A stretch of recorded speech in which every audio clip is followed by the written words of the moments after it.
I'm going to be unboxing this. This is a really good video, a light. I'm really excited about unboxing this. I want to test it out and see how much value it's going to add to my videos. So let's open this up. So this light has an inbuilt RGB system on there, and it's pretty straightforward. I won't have to be using Bluetooth connectivity. It's got a inbuilt dial pad on there, which is quite handy, something that I like. I don't like connecting to devices and doing faffing around and all that. It just makes everything so tiring and exhausting. I just like things that work straight outside the box without connecting to devices, or depending on other devices that run on battery, but that's the worst. But here it is. I bought it for £90 on eBay. There you go. Let's see if you can get a shot of that. YN360. Wow.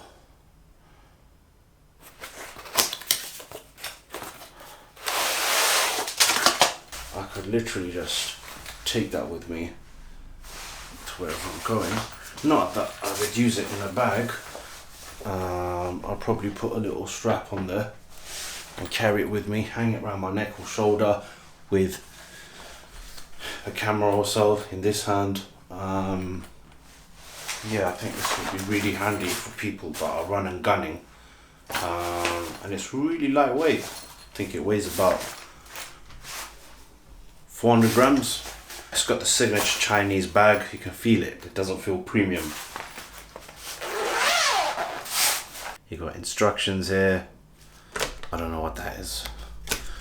Warranty card. Here we go. You've got a nice little lanyard.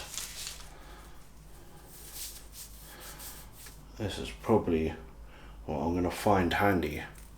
I'm gonna have this dangling off me like this. And there is a CR2032 battery. Here it is. The YN360. Here's the dial pad. Let's get this open.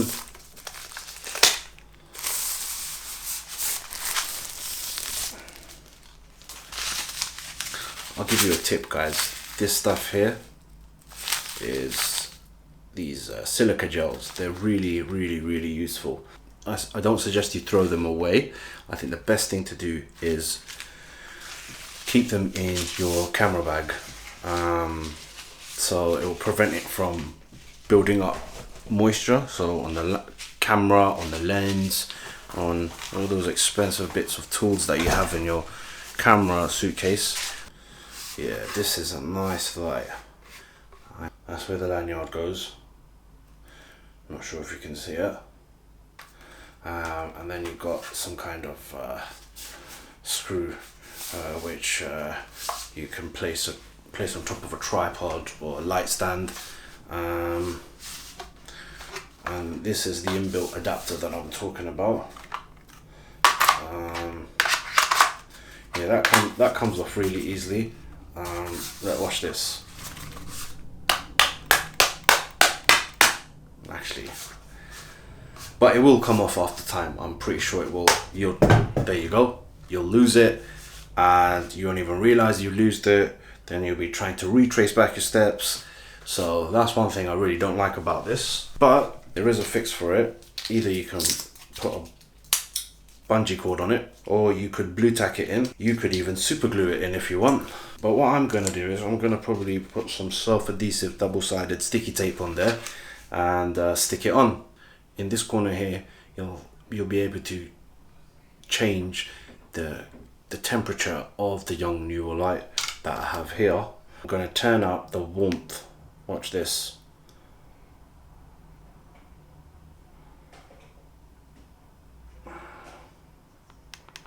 And now I'm gonna change the color temperature to 5500 and turn up the blue color, which is nice light there. I'm gonna turn that off now. 1, 2, 3. Just noticed an even better feature. Watch this. You see this arrow here? Let me get a close-up of this for you. On this side here, there's a yellow arrow in that center wheel, and on that side there is a white arrow in the center wheel. A white arrow represents the cooler temperature, and the yellow arrow represents the warmer temperature. See what happens. Look, it's touch sensitive, so I'm going to take down the warmth. That's the warmth all the way down. That's the warmth all the way up. And then I'll do the same way at this side. I'll turn down the coolness. Whoops. Turn up the coolness. Whoa, fully bright. So turn down the coolness, turn it up, turn it down. It's yellow, turn it up. It's blue, turn it down. It's yellow, turn it up, turn it down. Yellow. So yeah, it's quite good.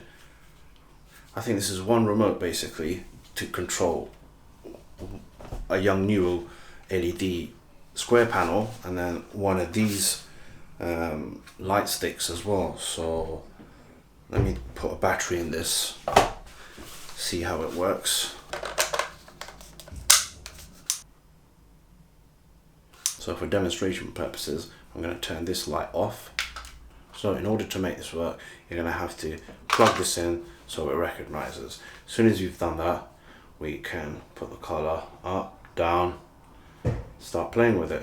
So the center button in the middle allows you to toggle between the colors.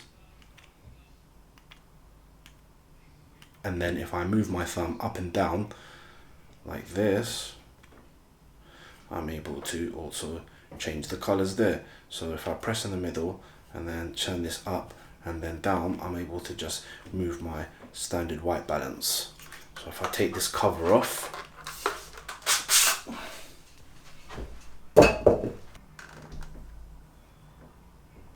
turn down the coolness, turn up the warmth, turn down the warmth, put up the cool colors. So quite happy with that. I like the way that works. It's pretty easy and nice to hold in the hand, and I like how it's quite soft as well.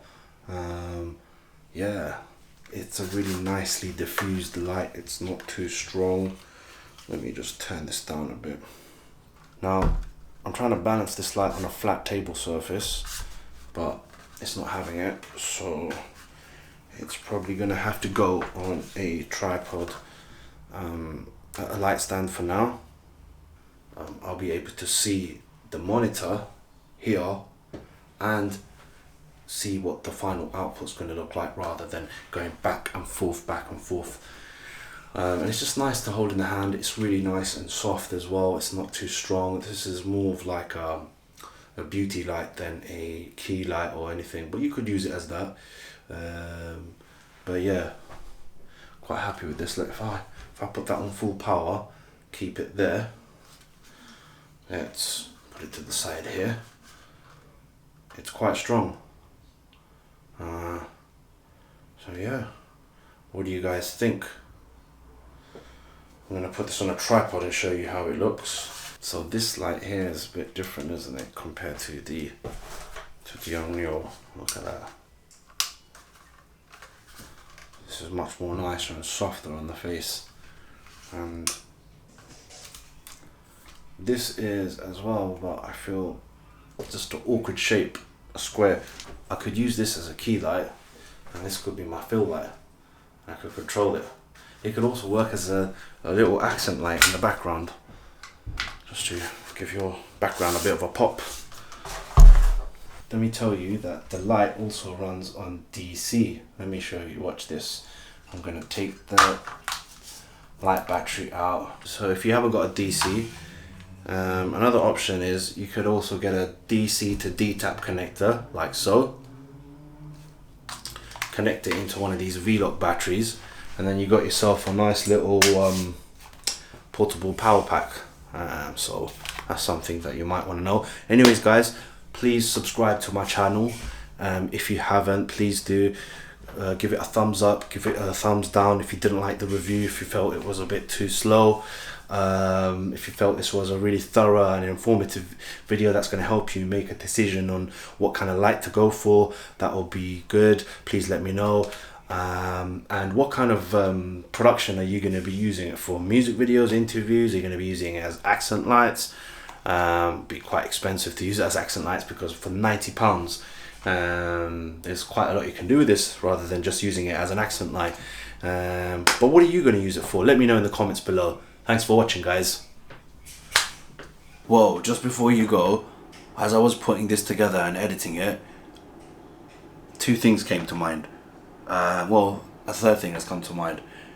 This is an unboxing video giving you my initial impressions, and I didn't explain why I bought this. I bought this so I could use it on jobs as a beauty light, and number two, I could use it in my YouTube videos as a beauty light as well. So just to, you know, make my image look a bit more flattering, and I could also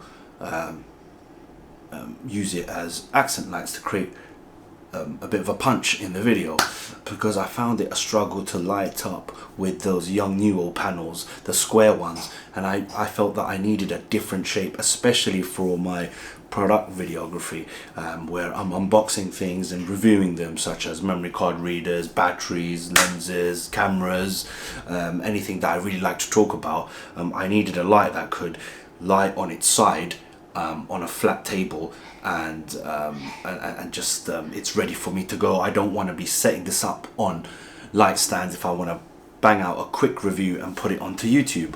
So yeah, that is the reason why I went with that shape, and it just creates a nice line of light. So that was one of the reasons why I bought that. Number two, since it doesn't stand in a vertical position, you're gonna have to get a mini tripod for it. So once you place it on a mini tripod, three-legged thing, it should be fine. But do remember that the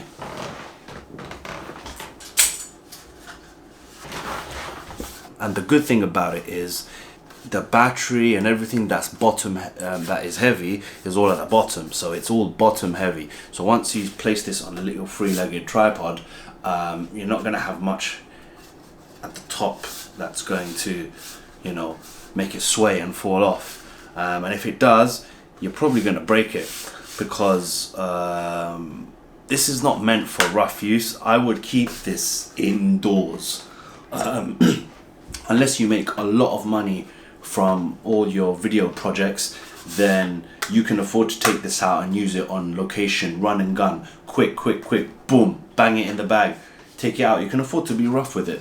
So on that note, I can't afford to do that. So for me, this is going to be something that I'm going to use indoors, but this doesn't force me to use it indoors. One of the main reasons why I bought this was for me to use on my YouTube videos, like I mentioned, and for my product videography. So yeah, that's the only really negative thing I have to say about this, is that the build quality is very cheap. £90 for this is expensive. I would be happy if this was probably sold for around £50 to £60, but £90 is a lot of money. I think they could have improved on the build construction of this and sold it for maybe £150. I think that's a reasonable price in comparison to what's out there at the moment that is going for around £400 to £500. But yeah, it's a really good light, guys. So I hope you guys liked this video. Like I said, this is not a review of me using it 6 months later, but you'll be seeing me using this in future YouTube videos. Take care.